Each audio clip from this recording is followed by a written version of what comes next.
Welcome back बच्चों, कैसे हो आप लोग। आई होप कि आप लोग सभी लोग मज़े में होंगे। और लास्ट वीडियो लेक्चर जो हमारा जो स्ट्रेट लाइन का चालू किया था हमने, 2 वीडियो लेक्चर खत्म हुए, वो 2 वीडियो लेक्चर आप लोगों ने प्रॉपर्ली देख लिए होंगे, ठीक है। तो उसमें हम लोगों ने इंट्रोडक्शन पार्ट दिया था स्ट्रेट लाइन के बारे में। ये जो स्ट्रेट लाइन होती है उनका जो पार्ट्स होता है पहला पार्ट हम लोगों ने पॉइंट्स के बारे में डिस्कशन किया था, उसके बाद स्लोप के बारे में डिस्कशन किया हुआ था लास्ट वीडियो लेक्चर में, ठीक है। उसके बाद हम लोगों ने लाइन जो होती है उनके अंदर स्लोप का रिलेशन किस तरह से होता है वो थोड़ा सा डिफाइन किया हुआ था, ठीक है। तो जो बातें की थी उसको फॉर्मूला के फॉर्म में हम लोग थोड़ा सा फटाफट एक बार रैपिड रिवीजन के फॉर्म में देख ले रहे हैं, ठीक है। तो हमने पहली जो बात की थी, जो स्लोप ऑफ लाइन कब, जब इंक्लिनेशन एंगल थीटा गिवन होगा तब स्लोप ऑफ लाइन क्या आ जाएगा, m is equal to tan theta, ठीक है। दूसरा फॉर्मूला हम लोगों ने देखा था, जब line passing from 2 point let us assume x1, y1 and x2, y2, तब हमारे पास slope of line m is equal to क्या हो जाएगा, y2 minus y1 upon x2 minus x1, या फिर ऐसा भी ले सकते हो m is equal to y1 minus y2 upon x1 minus x2, ठीक है। तो ये थोड़ा सा डिस्कशन किया होगा, ठीक है। तो यहाँ से एक बात पता चल गई कि हमारे पास स्लोप के जो फॉर्मूला है, 2 फॉर्मूले हैं, ठीक है। लेकिन पूरे चैप्टर में हमारे पास स्लोप के 3 फॉर्मूले हैं। कितने बच्चों, 3। तो आगे भी 2 आएंगे, ठीक है, वो बाद में देखेंगे, ठीक है। चलो, उसके बाद हम लोगों ने बात की कि जो line L1 parallel to L2 होगी, line L1 parallel to L2 होगी, तब उनके बीच में स्लोप का रिलेशन क्या आएगा, m1 इक्वल टू m2, ठीक है। फोर्थ थिंग ऐसी बात की थी कि line L1 is perpendicular to L2 होगा, तब हमारे पास स्लोप का रिलेशन क्या आएगा, m1 into m2 is equal to -1। मतलब जब 2 लाइन परपेंडिकुलर होगी तब उनके बीच में स्लोप का रिलेशन जो होगा वो क्या हो जाएगा, उनका स्लोप का प्रोडक्ट जो है -1 आ जाएगा, ठीक है। उसके बाद 5th नंबर का फॉर्मूला हम लोगों ने डिफाइन किया ना कि जब लाइन L1 एंड L2 के बीच में जो एंगल होता है, या फिर L1 और L2 इंटरसेक्टिंग होती है एंड उनके बीच में जो एंगल जो होता है वो कितना होगा, अल्फा, क्या होगा, अल्फा, तब उनके पास जो रिलेशन आता है तो tan alpha is equal to modulus of m2 minus m1 divide by 1 plus m1 into m2, ठीक है। एंड और यहाँ पे जो अल्फा एंगल होता है मे बी ऑब्ट्यूज भी हो सकता है और एक्यूट भी हो सकता है, वो हमें पता नहीं।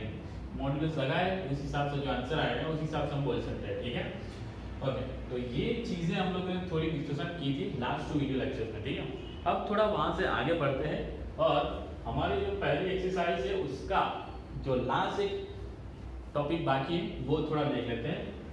6 नंबर का कोलिनियर पॉइंट्स, ठीक है, क्या कोलिनियर पॉइंट्स या फिर कोलिनियरिटी, ठीक है, कुछ भी बोलो, सारी चीजें सेम है, ठीक है। तो मतलब हमारे पास 3 पॉइंट दे रखे हैं, मान लो A x1, y1 and B x2, y2 and C x3, y3, ठीक है।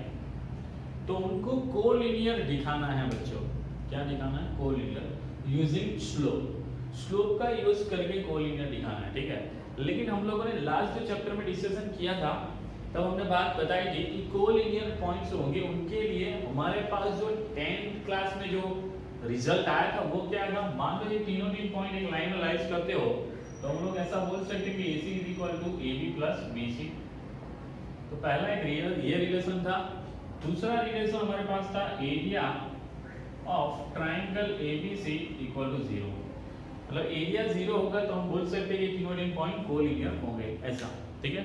लेकिन अब की बार मोदी सरकार ऐसा नहीं है, अब की बार जो भी सरकार आए हमें कोई फर्क नहीं पड़ता, लेकिन अब की बार हमें ये 3 जो पॉइंट्स है उसके बीच में कोलिनियरिटी प्रूव करनी है यूजिंग स्लोप, ठीक है। तो स्लोप का यूज करते हुए, तो भाई साहब सिंपल सी बात है, मान लो ये तीनों 3 पॉइंट ऑलरेडी कोलिनियर है, क्या है, ऑलरेडी कोलिनियर, तो ये A आ जाएगा, B आ जाएगा और ये C, ठीक है, ऑलरेडी कोलिनियर है, ठीक है। तो बच्चों यहाँ पे मैं ए और बी के बीच का पॉइंट ए और बी में से पास वाली लाइन जो है उनका स्लोप निकाल। तो स्लोप ऑफ ए बी, ध्यान से लिखना बच्चों, मैं क्या लिख रहा हूँ, स्लोप ऑफ ए बी, ठीक है। और बी और सी के बीच में जो बी और सी में से जो पास वाली लाइन है उनका स्लोप निकालो, that means what, slope of BC। या फिर ये C और A में से पास वाली लाइन जो उनका स्लोप निकालो AC, वो क्या आएगा, इक्वल आएगा। क्या आएगा बच्चों, इक्वल, ठीक है। क्योंकि मैंने बताया था कि यहाँ पे ये पॉइंट ले लो और ये पॉइंट ले लो, उनके बीच में स्लोप निकालो, या फिर ये पॉइंट ले लो और ये पॉइंट ले लो, उनके बीच में स्लोप निकालो, या फिर ये पॉइंट ले लो और ये पॉइंट ले लो, उनके बीच में स्लोप निकालो। स्लोप क्या है, रेशियो है बच्चों, क्या है, रेशियो। रेशियो यहाँ पे क्या आएगा, इक्वल आएगा। क्या आएगा बच्चों, इक्वल। तो इस हिसाब से हमारे पास जितने भी पॉइंट दे रखे हो उनको कोलिनियर दिखाने हो तो हम लोग क्या बोल सकते हैं, यहाँ पे उनके बीच का जो स्लोप है वो क्या आना चाहिए, इक्वल आना चाहिए। दैट मींस व्हाट, तीसरा आपके पास फॉर्मूला आ चुका पॉइंट्स को कोलिनियर दिखाने के लिए, ठीक है। ये सारी चीजें याद रखना बच्चों, ठीक है, क्योंकि 12th में 3D में आप लोग जब भी काम करोगे तो ये सारी चीजें वहां पे हेल्प होगी आपको, ठीक है। तो slope of AB is equal to slope of BC is equal to slope of AC, मतलब तीनों तीन पॉइंट में से जो पास वाली लाइन है उनका जो स्लोप हम निकालेंगे रिस्पेक्टिवली, तो वो क्या आना चाहिए, इक्वल आना चाहिए। तब हम बोल सकते हैं point A, point B and point C are collinear, ठीक है। आई होप बच्चों कि ये वाले पूरा टॉपिक 1 2 3 4 5 6 टॉपिक जो हमने कवर किए हैं वो सारे आपकी क्लियर हो चुके होंगे फर्स्ट, सेकंड और ये थर्ड लेक्चर देखने के बाद, ठीक है। अब हमारे पास बच्चों इसका यूज करने का टाइम आ चुका है, तो इसका यूज हम लोग पहले एग्जांपल्स में कर लेते हैं, उसके बाद एक्सरसाइज पे जाएंगे, ठीक है। तो बच्चों पहले हम लोग देख लेते हैं एग्जांपल, ठीक है, ओके। तो बच्चों मैंने यहाँ पे एग्जांपल 1 लिख रखा है, ठीक है। लेकिन ये एग्जांपल 1 भी बहुत ही इंटरेस्टिंग है, आपको लगेगा कि बहुत ही छोटा सा है, लेकिन इसमें जो समझने वाली बात है वो बहुत ज़्यादा है, ठीक है, ओके। लेकिन वो ऑलरेडी हम लोगों ने डिस्कशन किया हुआ है सेकंड लेक्चर में, ठीक है। लेकिन फिर भी यहाँ पे भी वो भी सारी बातें यहाँ पे फिर से दोहराई जाएगी, जिसकी वजह से आपको और चीज़ें क्लियर हो जाएगी, ठीक है। तो यहाँ पे क्या बोला है, find the slope of the line passing to the point this and this, ठीक है। सेम टू सेम तीनों तीन क्वेश्चन है, मतलब 2 पॉइंट दे रखे हैं उनमें से पास होकर लाइन का स्लोप निकालना, ठीक है। और चौथा क्वेश्चन है यहाँ making the inclination angle 60 degree with the positive direction of x axis, ठीक है। तो सभी के लिए आपको क्या निकालना है, स्लोप निकालना है, ठीक है। तो पहले क्वेश्चन की बात करूं तो हमारे पास जो पॉइंट है, मान लो a ले लो 3, -2 एंड b ले लो -1, 4, ठीक है। तो बच्चों यहाँ पे स्लोप ऑफ AB कैसे निकालोगे, यूजिंग द फॉर्मूला कौन सा हमारे पास, m is equal to y2 minus y1 upon x2 minus x1, यही फॉर्मूला का यूज करो।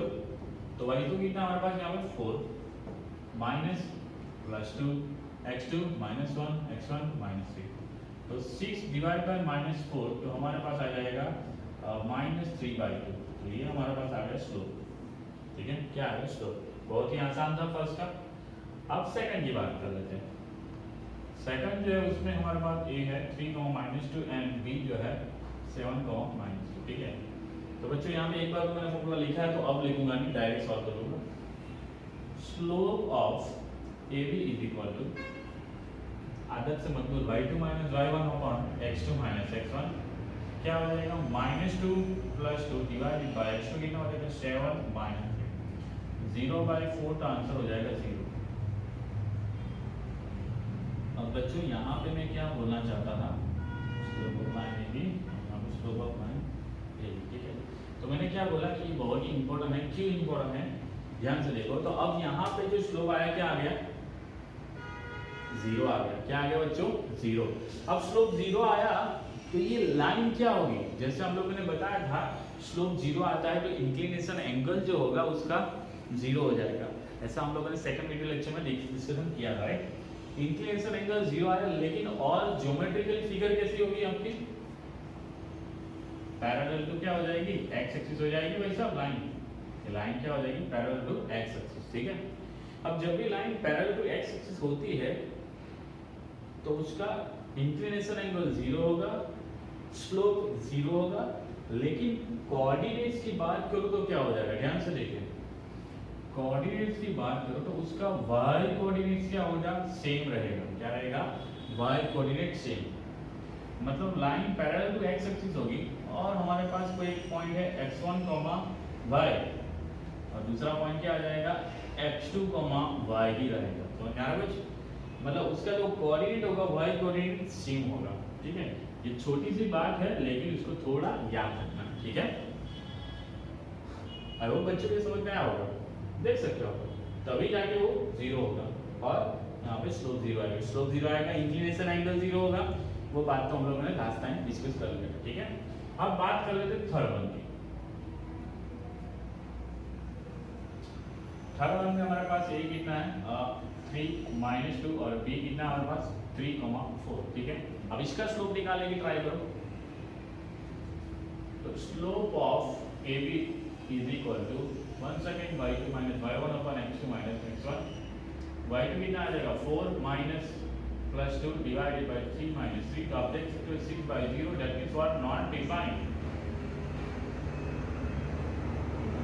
ठीक है, तो यहाँ पे जो स्लोप आया वो क्या हो गया, नॉट डिफाइंड हो गया। ठीक है, यहाँ पे 0 आया। अब नॉट डिफाइंड कब होता है वो भी आपको पता है, इंक्लिनेशन एंगल क्या होगा π/2 होगा। तो और ज्योमेट्रिकली बात करें तो क्या होती है लाइन, वो भी आपको पता होगी, पैरेलल टू y एक्सिस होगी और परपेंडिकुलर टू x एक्सिस हो जाएगी। ठीक है ना, तो ये चीज तो आपको ऑलरेडी पता है, लेकिन मैंने यहाँ पे बोला कि इंपॉर्टेंट क्यों है, क्योंकि थोड़ा सा और इसमें समझने वाली बात है कि ऐसा कब होगा जब उन दो पॉइंट में से पास होती लाइन होगी तो उसका जो x कोऑर्डिनेट होगा क्या हो जाएगा, सेम। दैट मींस व्हाट, यहाँ पे भी एक चीज याद रखनी है, x, y1 और b x, y2। ठीक है, ओके। तो ये थोड़ा सा दिखाना था आपको कि उसका यहाँ पे पैरेलल टू x एक्सिस होगी तब लाइन का y कोऑर्डिनेट, मतलब जो जिस पॉइंट में से पास होगी उस पॉइंट के y कोऑर्डिनेट सेम होंगे, और जब लाइन पैरेलल टू या फिर परपेंडिकुलर टू x एक्सिस होगी और पैरेलल टू y एक्सिस होगी तब उसके x कोऑर्डिनेट क्या हो जाएंगे, जिस पॉइंट में से पास होगी उसके x कोऑर्डिनेट क्या हो जाएंगे, सेम हो जाएगा। ठीक है, तो ये थोड़ा याद रखना है, इसीलिए मैंने थोड़ा बताया। ठीक है, अब बच्चों फोर्थ वन, ये तो बहुत ही आसान है, making the 60 degree with the positive direction of x axis. ठीक है, तो यहाँ पे स्लोप क्या आ जाएगा, थीटा इज इक्वल टू हमारे पास 60 डिग्री है। ठीक है, तो slope of AB is equal to tan 60, तो क्या आ जाएगा, tan थीटा लगा लो और tan 60 की वैल्यू कितनी होती है, √6। This is your answer. ठीक है, आई होप बच्चों ये एग्जांपल 1 आपको समझ में आया होगा, और मैंने यहाँ पे जो दो बातें बताई है वो थोड़ी सी याद रखना। ठीक है, ओके फाइन। तो अब थोड़ा आगे और बढ़ते हैं। ठीक है,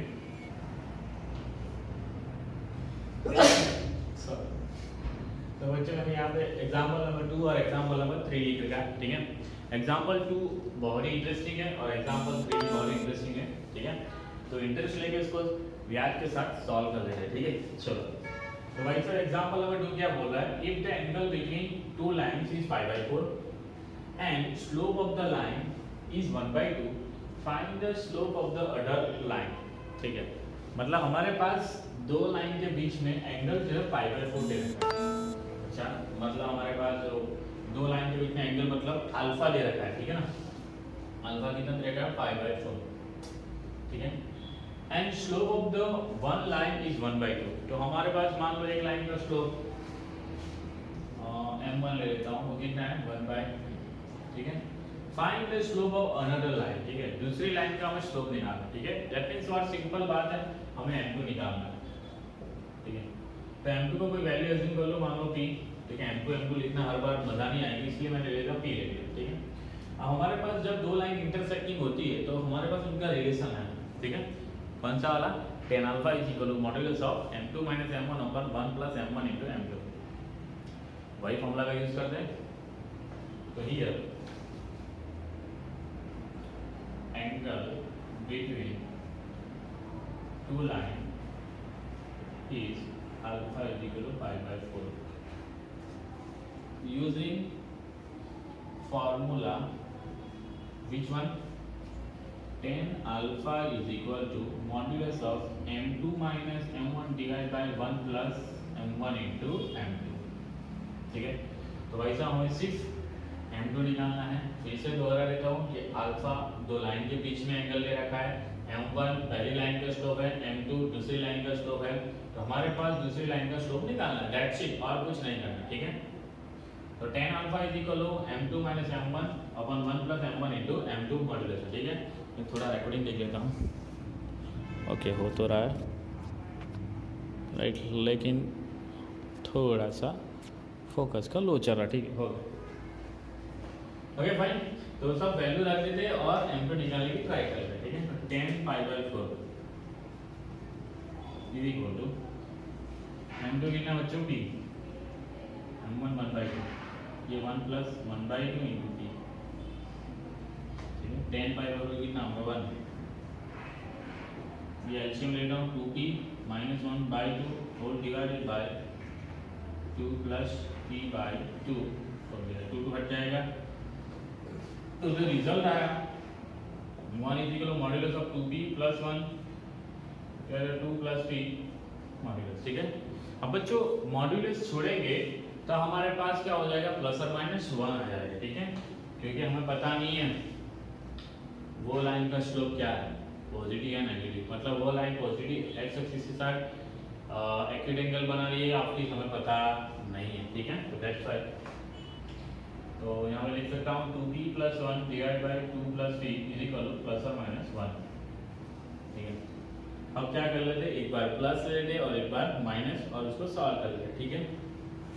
2p plus 1 divide by 2 plus p is equal to plus 1 और 2p plus 1 divide by 2 plus p is equal to minus 1। अब ये सारी चीज यहाँ चली जाएगी, तो 2p plus 1 is equal to 2 plus p, p को यहाँ लेके आ जाऊँ तो p इज इक्वल टू ये 1 को यहाँ लेके जाऊँ 1। तो पहले केस में क्या आया, p इज इक्वल टू 1 आ गया। वेट लोचे मारे हैं, हाँ माइनस था ना, तो ये क्या आ जाएगा बीच में माइनस, ये आ जाएगा माइनस, ये आ जाएगा माइनस, ये आ जाएगा माइनस, तो ये होगा माइनस और माइनस 1 वहाँ जाएगा तो प्लस हो जाएगा तो 3 आ जाएगा। ठीक है। एक छोटा सा माइनस पूरा क्वेश्चन रॉन्ग करवा सकती है। ठीक है। चलो अच्छा हुआ वीडियो लेक्चर खत्म हो उससे पहले नजर पड़ेगी, वरना वो तो चलता है। चलो यहाँ पे ये साइड यहाँ जाएगी तो क्या हो जाएगा 2p minus 1 is equal to minus 2 minus 3, minus 3 को यहाँ लेके आ रहा हूँ तो 3p माइनस 1 को ले आ जाऊँ वहाँ ले जाऊँ तो माइनस 1, तो p is equal to minus 1 by 3। तो दूसरा स्लोप आया p is equal to minus 1 by 3। मतलब भाई साहब देख सकते हो यहाँ पे इन दोनों का प्रोडक्ट करूँगा ना तो वो क्या हो जाएगी, अपने आप में परपेंडिकुलर होगी, क्योंकि उनका मल्टीप्लाई आ रहा है माइनस 1। ठीक है। मतलब हमारे पास ये लाइन के साथ जो स्लोप बनाएगी, और सॉरी ये लाइन के साथ जो पाइथागोरस एंगल बनाएगी वो का तो इसका उसका स्लोप ये होगा, का तो उसका स्लोप ये होगा। तो समझ में आ रहा है? ठीक है। Okay fine. तो स्लोप ऑफ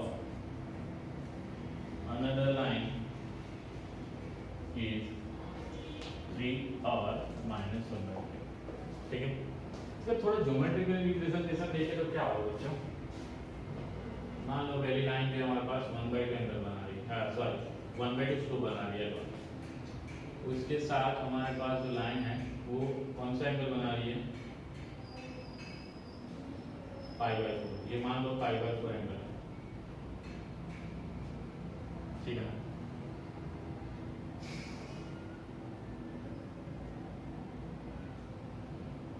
और दूसरी लाइन बनाओ ऐसे भी होगी, ये दोनों के बीच में 90 डिग्री आ जाएगा और ये भी π/4 ही आएगा ऐसा। ठीक है। तो मतलब ये लाइन L1 और ये लाइन हमारी L2 वर्जन 1 और L2 वर्जन 2। ठीक है। डैश कर मतलब ये जो स्लोप आया क्या, एक तो 3 आया, एक आया -1/2। तो इसका मीनिंग हुआ कि दूसरी जो लाइन है वो जो हम लेंगे वो एक दूसरे के साथ क्या होगी, परपेंडिकुलर होगी। तो आप देख सकते हो L2 और L2 डैश एक दूसरे के साथ परपेंडिकुलर ले लो तो उनके बीच में जो एंगल बन रहा है किसके बीच में, L1 के साथ। तो देख लो एक यहाँ पे π/4 बना, ये π/4 बना तो ये भी π/4 हो जाएगा, और ये π/4 बना तो ये भी π/4 हो जाएगा। तो मतलब उसका ज्योमेट्रिकल रिप्रेजेंटेशन ऐसा होगा, मान लो मैं L2 ये ले लो और ये वाली एक आपको ऐसा बोल सकते कि ये भी लाइन हो सकती है जो हमारे साइड L1 के साथ π/4 एंगल बना रही है, ठीक है। आई होप बच्चों ये आपको समझ में आया होगा, ठीक है। ज्योमेट्रिकल रिप्रेजेंटेशन और कैसे दूसरी लाइन का स्लोप निकालना, वो तो भाई सिंपल सी कैलकुलेशन है और कुछ ज़्यादा है नहीं। लेकिन जिस तरह से दो स्लोप आए उस हिसाब से मैंने यहाँ पे दो फिगर बना के दी, दो लाइन है, एक तो L2 और दूसरी L2 डैश, तो जो L1 के साथ π/4 एंगल बनाएंगे दोनों ही लाइन, ठीक है। आई होप बच्चों यहाँ तक आप लोगों को समझ में आ चुका होगा। तो अब बच्चे आगे बढ़ते हैं क्वेश्चन नंबर 3 के ऊपर। एग्जाम्पल नंबर 3 क्या कहना चाहते हैं वो देख लेते हैं। उससे पहले मुझे क्या करना होगा, रफ करना होगा। तो आप लोग थोड़ी सी सब्र रखो, मतलब 2-1 सेकंड, ज़्यादा नहीं।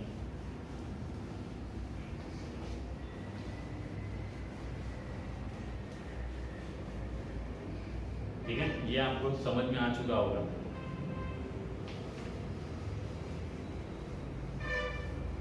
मतलब बोलोगे सर दो ही लाइन आनी चाहिए ना, लेकिन यहाँ पे मैंने 3 लाइन ड्रॉ की। 3 लाइन क्यों ड्रॉ की, आप लोग को क्लियर कर आइडिया आया होगा कि भाई एक जो लाइन है वो 3 स्लोप बना रहा है और दूसरा -1/3, ठीक है।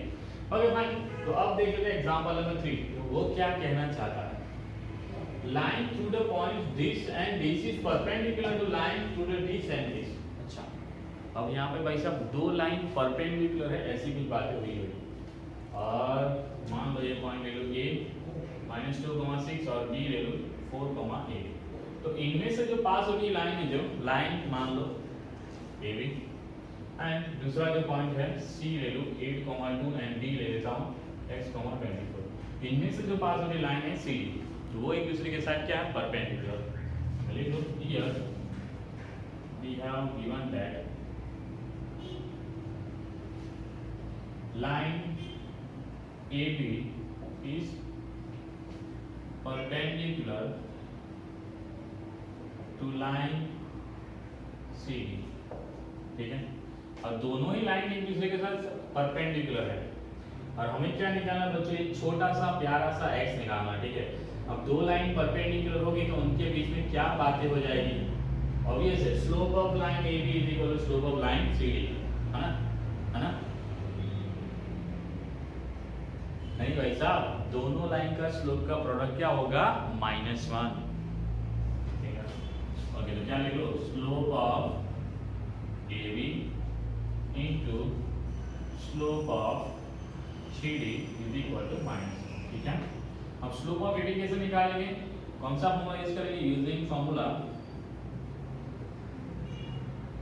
m is equal to y2 - y1 upon x2 - x1, ये वाला फॉर्मूला यूज कर लेते हैं। तो AB के लिए क्या आ जाएगा, y2 कितना है 8 - 6 डिवाइडेड बाय 4 -+2 इनटू CD की बात करो तो 24 - 2 divided by x - 8 is equal to -1, ये आ जाएगा 2, है ना, या 2/6 इनटू 24 - 2 मतलब 22 by x - 8 is equal to -1। थोड़ा काटिंग कुटिंग करो तो आ जाएगा 3 को यहाँ लेके जाओ, ये कुछ कर रहा है नहीं कर रहा है, तो ये क्या हो जाएगा 3x 22 upon 3x - 24 is equal to -1।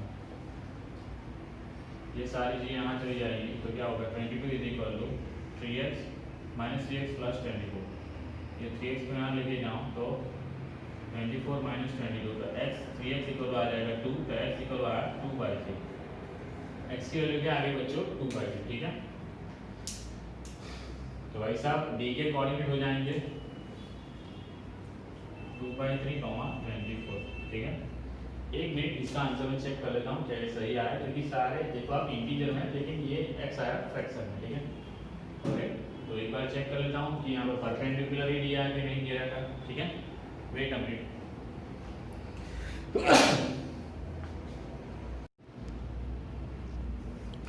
तो बच्चों इसका आंसर आया 2/3, वो फ्रैक्शन आया, मुझे लगा ही कुछ लोचा होगा। लोचा क्या है कि हमने ये तो 2 - 6 लिया, करेक्ट है, 4 एक सही है, लेकिन 1,2 जो लिया है उसकी जगह यहाँ पे क्या है 12 है, ठीक है।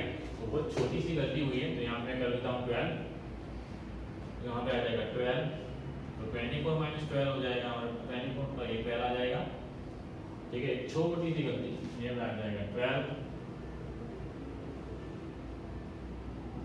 12 12 वो फिर से 12, तो 12/3 क्या आ जाएगा x = 4। तो b के कोऑर्डिनेट आएंगे 4,24, ठीक है। तो बच्चों ऐसा कुछ होता है कि भाई आंसर सारे इंटीजर में दे रखे और एक आध फ्रैक्शन में आ जाए, तो एक बार चेक कर लो, ठीक है। तो मेरी गलती हमें पता चले कि यहाँ पे 12 था, ठीक है, तो मैंने लिया था 2। ये लाइव क्लास होता तो ऐसी गलती नहीं होती, ठीक है। आई होप बच्चों कि यहाँ तक आपको एग्जाम्पल सारे समझ में आ चुके होंगे, ठीक है। ओके, तो भाई साहब अब चलते हैं हम लोग एक्सरसाइज के ऊपर, लेकिन ये वीडियो लेक्चर लंबा बन जाएगा, तो मिलते हैं नेक्स्ट वीडियो लेक्चर के साथ बच्चों, लेकिन उसमें हम डिस्कशन करेंगे एक्सरसाइज के ऊपर, ठीक है। मुझे लग रहा है यहाँ पे एक और एग्जांपल भी होगा नहीं होगा देख लेंगे, कोई बात नहीं, होगा तो सॉल्व कर लेंगे, नहीं होगा तो फिर हम लोग एक्सरसाइज भी चले जाएंगे, ठीक है। तो मिलते हैं नेक्स्ट वीडियो लेक्चर बच्चों, थैंक यू वेरी मच। यहाँ पे जितना भी कॉन्सेप्ट पढ़ा है उसमें कोई भी क्वेरी हो, कोई भी डाउट हो, कहीं भी आपको प्रॉब्लम लगे समझने में, तो प्लीज मुझे कांटेक्ट करना, मैं आपको समझा दूंगा, ठीक है। तो मिलते हैं नेक्स्ट वीडियो लेक्चर बच्चों, थैंक यू वेरी मच।